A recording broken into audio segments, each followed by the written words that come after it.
So I have a kid, he's a nice kid, but he goes to this fancy school, they call me and his mother down. We go down to the school and we stand there and they go, oh, there's a problem with Hank. And I'm like, what's he fucking done? And they go, he can't read.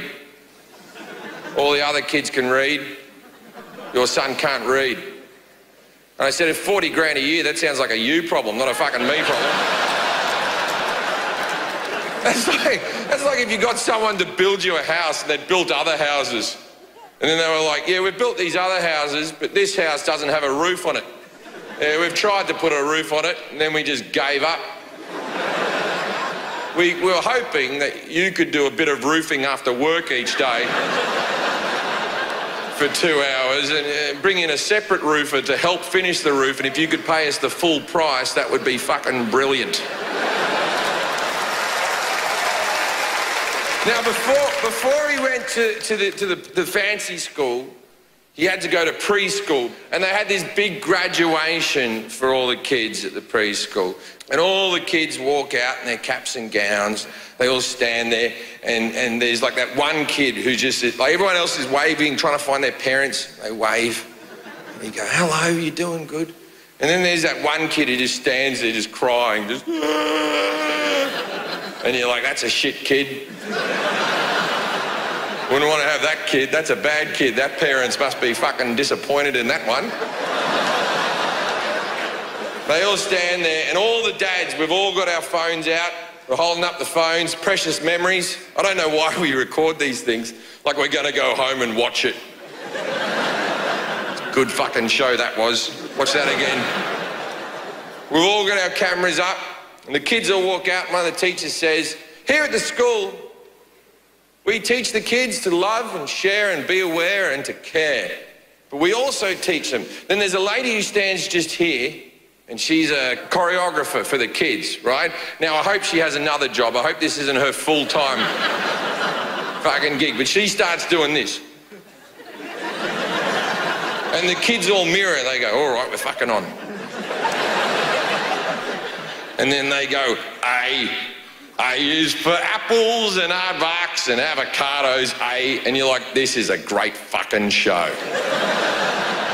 Then another teacher comes out and talks about some excursion they had to a chocolate factory or some shit. And then the lady changes it up. She starts doing this. And all the kids go, okay. And they go, B. B is for bananas and baboons and bullshit fucking B. And it's around E or F where all the cameras start to lower. And you go, fuck me, they're going to do the entire alphabet. You all start getting twitchy and you're looking around like, fuck, you know. You see one dad, he looks at you and he goes, this guy doesn't even smoke, he's taking it up just to get out of the fucking room. And then you go, oh, all right, we're in. We get out. There's a couple of other dads that are like, fuck, that was our shot. We can't all leave at once. You get outside and you're like, oh, bloody hell. And then there's like this old dad. Because it's Hollywood, there's like an 80-year-old guy who has a kid in Hank's class. He's on his 4th fucking family. He doesn't give a fuck. He's some Hollywood executive who's too old to be Me Too'd. And he's just smoking a cigar, and we look at him like he's Yoda. And he's like, yeah, it's a long show, guys, it's a long show. I normally come in around W and say I was there the whole time. About 40 minutes later, there's another dad that just stumbles out and goes, they're only up to L!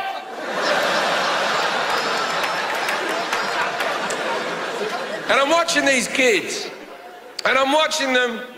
And they're all children of entertainers, you know, this fancy school. And I'm watching all these kids, and it dawned on me, they're all 6. And this is the same age that Michael Jackson was when he recorded I Want You Back with the Jackson 5. When he was singing and dancing with his brothers going, when I had you to myself, and just like snapping in each move like that. And then I'm watching all these kids, M. And I'm like, none of these kids have got it. None of them. And do you want to know why? Because these kids are loved. That's why they'll never amount to fucking anything. My father's a 78-year-old man from rural Australia, and when we were growing up, I heard him say the occasional homophobic slur. When he was young, being gay was a mental illness. He's a product of his environment. But 2 years ago, Australia had a referendum where they voted on gay marriage, and my father voted yes. And that's because I spent time talking to him going, Dad, it's the right thing. And then my dad said, well, I guess they deserve to be as miserable as the rest of us. Now, because my father has done this one forward-thinking thing in his entire life, my dad now thinks he is woke as fuck. And my dad says sentences like this. Oh, I've got no problems with the gays. They can do whatever they want in their own homes behind closed doors, as long as they don't try to involve me. And I'm always like, Dad, are they trying to involve you? Is there a scenario where there's two gay fellas in the inner suburbs of Sydney? One's strapped up to a bed with a fucking gag ball in his mouth. The other one's lubing up his fist and he's about to enter. And just as he's about to go in, this fella goes, "Ooh, ooh." And he goes, what's that, mate? Maybe we should try to involve Gary Jefferies. Oh, that's a brilliant idea. What did I think of that? And he unstraps him. They get in their Honda Civic and they fucking drive. It's a Friday night in Sydney, it's raining, you've got to get around the harbour, it's fucking traffic's horrendous. It takes them an hour 15. They get out to the house where my dad lives, my dad's just sitting there watching rugby league. He hears a knock on the door.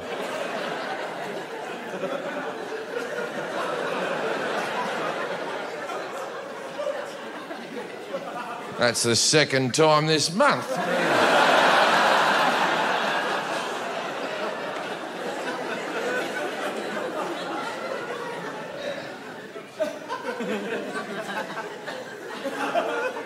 I told you not to involve me. Now, I was touring in Sydney earlier this year and I did that routine. My father was in the audience and he brought along all of his bowling friends. My father plays lawn bowls every day, which is like curling but with a ball and grey. You'll figure it out. Anyway, so he brought these like 8 mates and all of his mates were aged between 70 and 90, right? And all these blokes fucking went along. And then my dad came backstage. They're all sinking piss backstage. And my dad comes up to me and goes, yeah, I enjoyed the show. Yeah, it was a good show, good show. Different jokes you're doing now. I didn't like that bit about me and the 2 gay fellas. I didn't... And I didn't understand why, and it turned out the reason he was upset, not because I spoke about him maybe having sex with 2 men, but because his friends found out that he voted yes for gay marriage.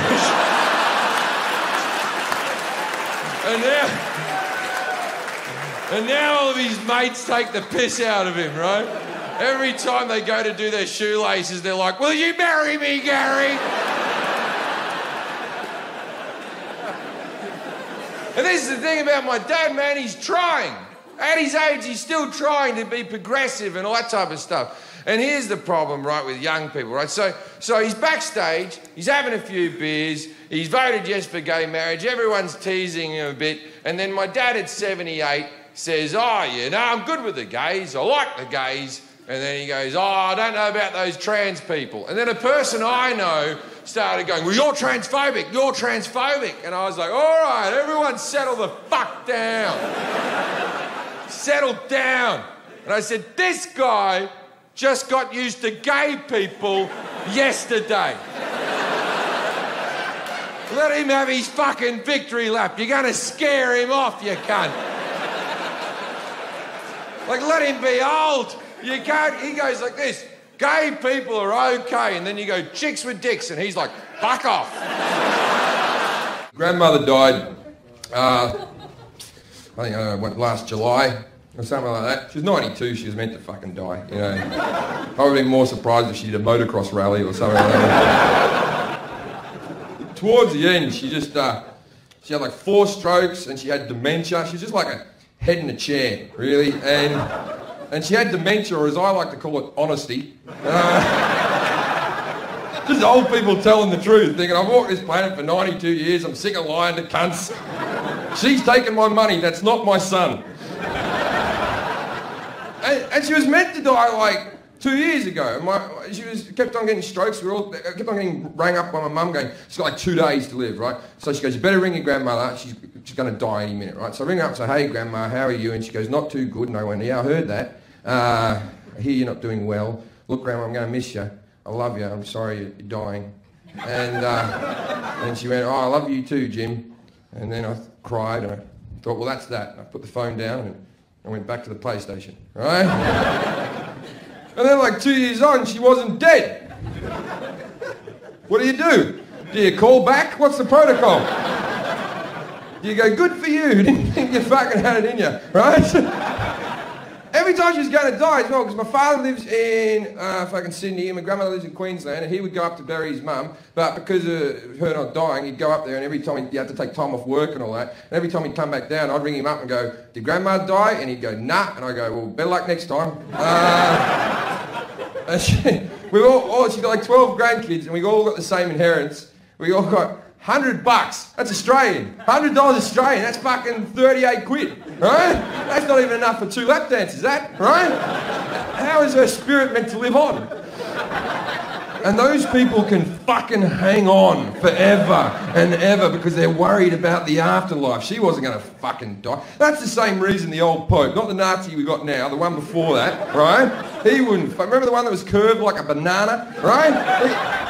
He wouldn't die because he was religious and evil. Every time there was like a pedophile in the Catholic Church, he would just move them to a different church so that, you know, God's not watching, we're okay. We'll just Now, it's all gone a bit weird because I mentioned pedophilia. Don't think that I don't know that pedophilia is a very awkward subject to bring up at a comedy gig at the 5-minute mark of the show. But let's have a go. I've had some personal... I was molested by a scoutmaster when I was young. This is true, he never physically touched me or penetrated me. He used to put me in a corner and masturbate on me, but still, not a great day. And I find pedophilia to be a very... It's a very awkward... In society, if there's certain pedophiles that we condemn, and then there's other pedophiles that when they do it, we don't even notice. We just put it under the carpet and go, oh, don't talk about that. Okay, does everyone know that Elvis Presley was a pedophile? Right? There's no debating this. Elvis Presley had Priscilla Presley move into his house at 14 years of age, whereupon he fucked her, and then married her at 16 or 17 or something like that, right? So Elvis was a pedophile. You happy with that? Right. Charlie Chaplin was a pedophile. He fucked 13-year-olds, 14-year-olds, 15-year-old girls. Yet there's a statue in the middle of Leicester Square of Charlie Chaplin where you can have your photograph taken with the pedophile. But we forgive them because they're the best in their field. There's never going to be another king of rock and roll, and I promise you there'll never be a better silent movie star.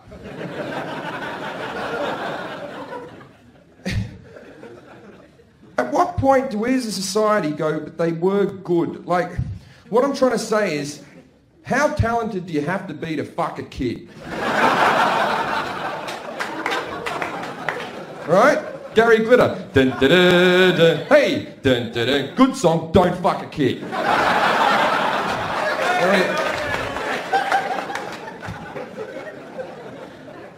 Back to my grandma. I'll tell you what she's evil, right? When I was 17 years old, I was in a school musical, as you do when you're in high school. You do plays and stuff like that. I was in a school musical, and I got the lead role. And my grandmother came down from Queensland to come and see the musical and stay with us. And she was staying in my room, and I had to kip out in the fucking living room on the couch. So she's there for a little while, and my mum goes, go sing your grandmother a song. And I'm like, you sing her a fucking song. I'm not going to go sing your grandmother a song. I'm not going to sing her a song. And then I hear from my bedroom, is Jim going to sing me a song? And I went, yes, Grandma. You fucking bitch, man. So I walk in there and I go, what song would you like to hear, Grandma? And she said, Stormy Weather. And so I went, don't know why there's no sun up in the sky. And my grandmother looked at me adoringly, as only a grandmother could look at her grandson singing a song. And then I finished the song, and I went, there you go, Grandma. That's your song. And I went to walk away, and as I was walking away, my grandmother goes, I'll tell you a story. And I'm like, of course you'll tell me a fucking story. You've never not told me a story. One day I'll get 38 quid and this will all be worthwhile. Right? What's your story, Grandma? She goes, I used to live in this town called Gympie, which is a real town in Queensland. And I lived in Gympie, and there was a showroom, and on a Wednesday they would have local lads who would come and sing in the cabaret bar. And afterwards there was a singer who sang beautifully just like you, and afterwards I got talking to him, he asked me to go for a drive in his car, and he drove me out to the coast, and he laid a blanket down, and we made love under the stars. Now this is she's about 84 at this stage, telling her grandson this. And I'm there going, that's a great story, Grandma. And she goes, and then as I was laying there with the moon glistening off my naked body, I looked up at him and I said, sing me a song. And he sang me Stormy Weather. That's why she was looking at me adoringly. She wasn't thinking of her grandson singing a song. She was thinking of Johnny fucking Showtime fucking her on the beach. I'd made this woman wet for the first time in 40 odd years. I know that in this day nobody's gonna change. You won't ever leave. On my mind again, I'm still not tired of it. Can make you want me. And I may act okay, say things will stay the same. Say I'm all I need. But every other night I'm begging for that high. I'll come. But also, if there are any gay people in the room this evening, welcome. I big fan of the gay community. I've always been pro-gay. I studied musical theatre at university. I grew up in Sydney, one of the gayest cities on earth. Me and the gays, we're down. In fact, I'd say I'm an advocate. They have not said that. I like the gays. I like the LGBTQ community. I like them all. I like the L, the B, the G, the T, the Q, in equal measures. I don't even have a favourite. I like them all equally. I support them all equally. As individual groups. I do not support them as a collective group. Because they have fucking nothing in common. You have one bloke who's like, I like sucking dicks. And another guy goes, I want to cut my dick off. We should be a group.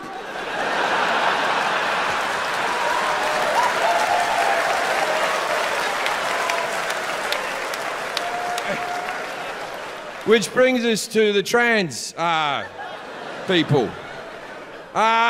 Look, hot topic in comedy, a lot of people talking about it. I personally, I've worked with trans people for 20 years in this business. I have no issue with trans people. I think it must be a very hard life. And if there was a surgery that I could have for me to stop hating myself, I'd fucking take it. So I get it, it's not an easy choice, right? And then, so I got no problems with trans people. And then I see all the comedians, and there's Chappelle and Gervais, and they told those jokes, and everyone got upset, and there was all this press, right? And I have no problem with trans people, but I do like press. So here we go.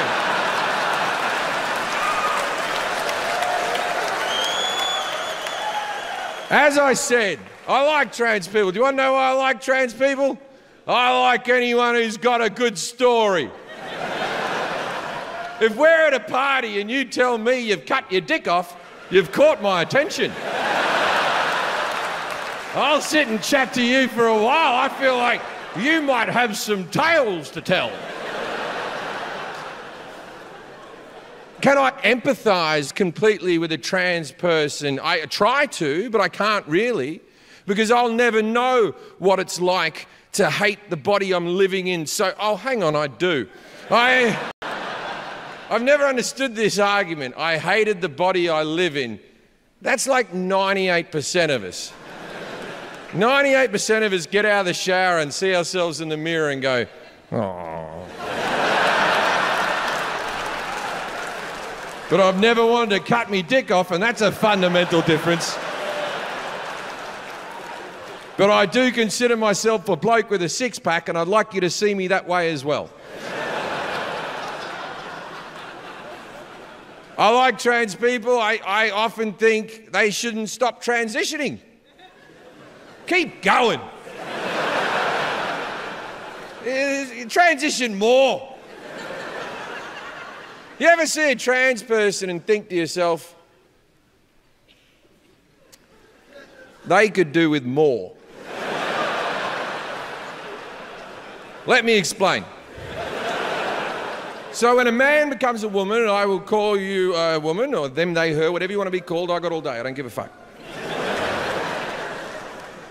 I'll call you whatever you want. I regard you as a woman. You have made the decision to change. I regard you as a woman.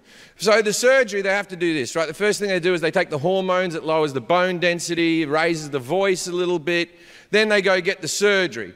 So the first thing they do is they cut the dick off and they put that on a plate. For the life of me, I don't know why people laugh when I say you put that on a plate. What did you want me to do in this scenario? They cut the dick off and they chuck it. Of course there's a fucking plate. So they cut the dick off. Now they have to make a hole. So they get a spoon and at this stage I should mention that I'm not a doctor. I have no formal medical training to speak of. I just know this happens. So, they shovel a hole. But that's just a hole. That's not realistic. You need flaps. And that's where the dick meat comes into play. So they julienne some dick strips. And they get some 3M double-sided tape. And they put 2 on this side and 1 on that side. Because I don't know a lot about cunts, but I know they're not symmetrical.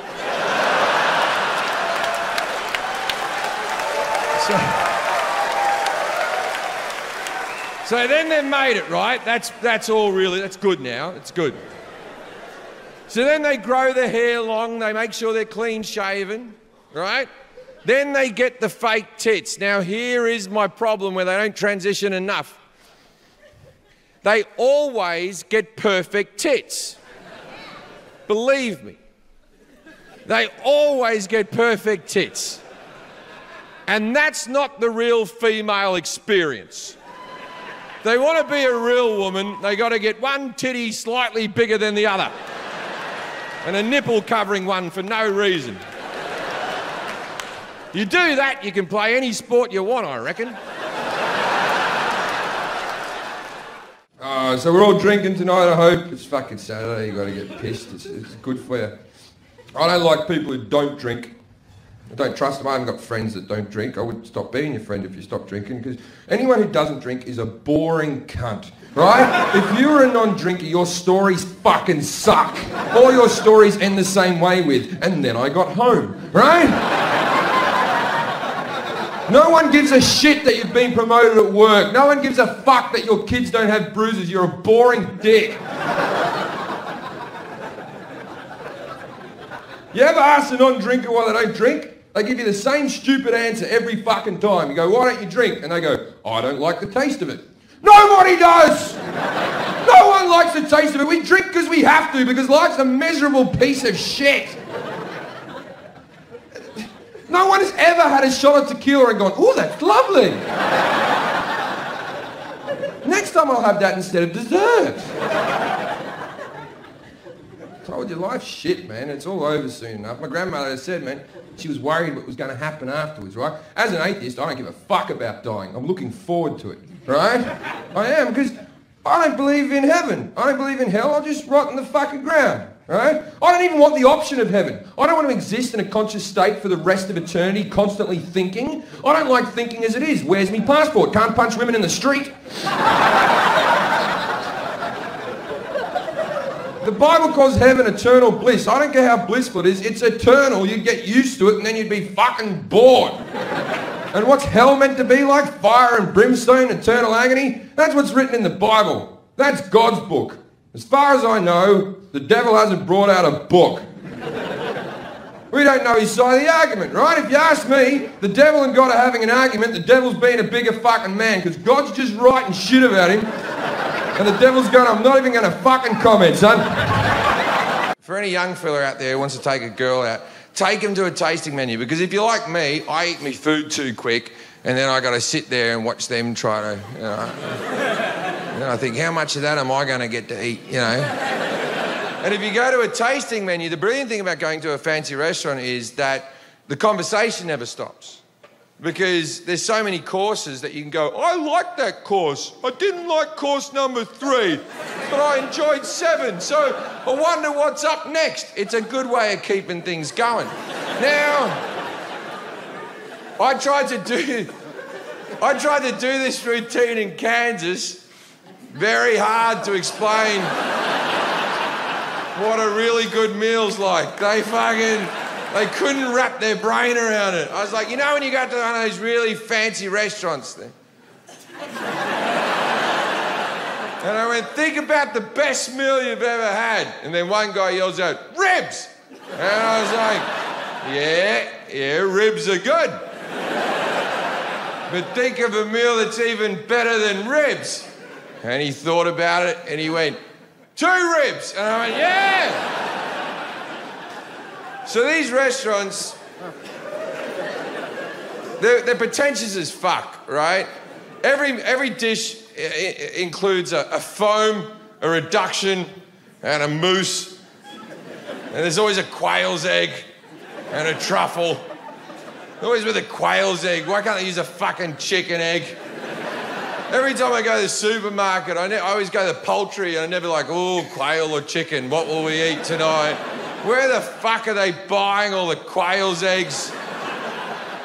And come to think of it, I'm not sure if I've ever seen a quail. I've never been out and gone, oh, fuck me, the quails are out tonight. Better get the car in the garage, don't want it covered in quail shit, fucking quails. So it's always a reduction of mousse and a foam next to a quail's egg with a truffle on top. And the first course is always called the amuse-bouche. And the amuse-bouche is never on the menu. And what this is in fancy food is you eat that, and that's meant to make you realise what the rest of the meal might be like. It's to make you go, ooh, we're eating. I get what's going on. This is a small portion of bigger things. It's like if before you came to the show, you all went to a smaller comedy club tonight and watched someone do a 5-minute set. So you could go, oh, I get what Jim's gonna do. And there's always some French cunt who's the waiter. I can say this on Netflix, the French are a bunch of cunts. I'm not sure if you're even watching it on your French Netflix. Anyway, so there's always a French fuck. He walks out and the first course is always served on like a ceramic white spoon with the reduction, the mousse and the foam and the quail's egg and something on top. And he walks up to you and he's very patronising and he goes, okay, now it's time for the amuse-bouche. And then he goes, this chef has prepared this for you. And you always nod along like, oh, it's good. When you really should just be an arsehole to him and just go, the chef, you say? Did you hear that, honey? The chef's doing the cooking today. I thought the busboy had just fucking stepped it up a gear, but fuck me. I think we're in for a treat. And then he has the audacity to tell you how to eat it. He goes, the hustle and grind, I carve my path. Each step forward, in aftermath. Dreams pulsate within, fueling my fire. With determination ablaze, I never tire. Day by day, I chase the gleam. In the labyrinth of life, I craft my scheme. I'll nurture my aspirations, let them thrive. In the symphony of ambition, I'll strive. Rise up and showcase your might. Show them what ain't funny, say us take flight. We'll scale the peaks, reach the zenith's height. Together we'll ascend, never falter, never slight. In the face of adversity, we stand tall. With grit and valor, we heed the call. No setback too great, no hurdle too steep. We're the architects of our destiny, the dreamers who leap. So let's rise, let's soar, let's defy the limits imposed, reach for the sky. With unity as our strength and courage as our guide, we'll conquer the horizon, side by side. the chef recommends that you put this spoon in your mouth and you eat it all in one bite and let the quails explode over the foam, the mousse and the reduction, and then you swallow. When you should really go, thank fuck you came along, cunt. I wouldn't have known what to do. A spoon, you say? A spoon, I would have... I want to finish on this routine. I have travelled the world with this job. This job has been such a blessing in my life. I've been everywhere. Anywhere where they speak English, I've gotten up somewhere and told a few dick jokes. It's fantastic. But I tell you what, I've seen all different cultures, different societies, and I know who the biggest cunts on earth are. The biggest cunts on earth are the Swedes. Swedish people are the worst people on earth. If there's any Swedish people in the room, know that you're not welcome here.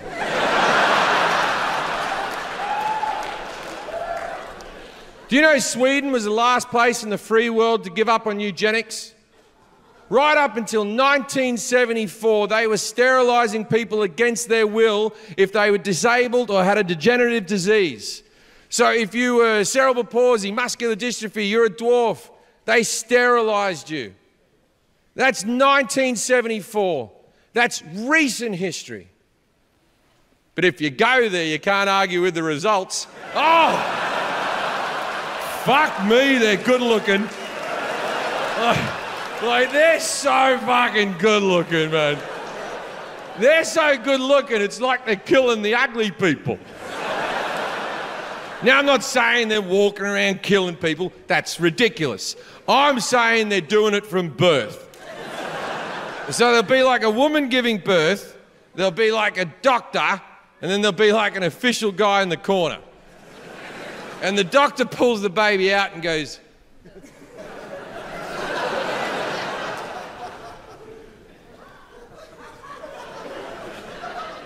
no.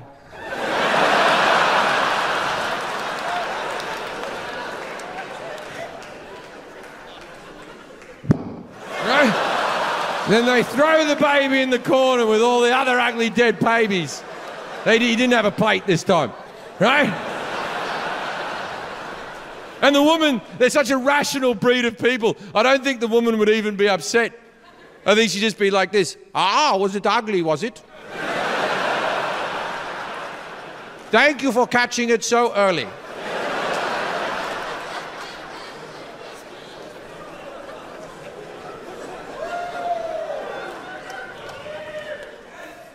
Urban legend has it that one of the ugly dead babies survived. It wasn't hit hard enough and it was thrown into the corner. And then the other ugly dead babies kept on piling on top of it. And it lived under there, feeding off the rotting flesh until eventually it was strong enough to crawl away on its own. Be free, Greta. Be free.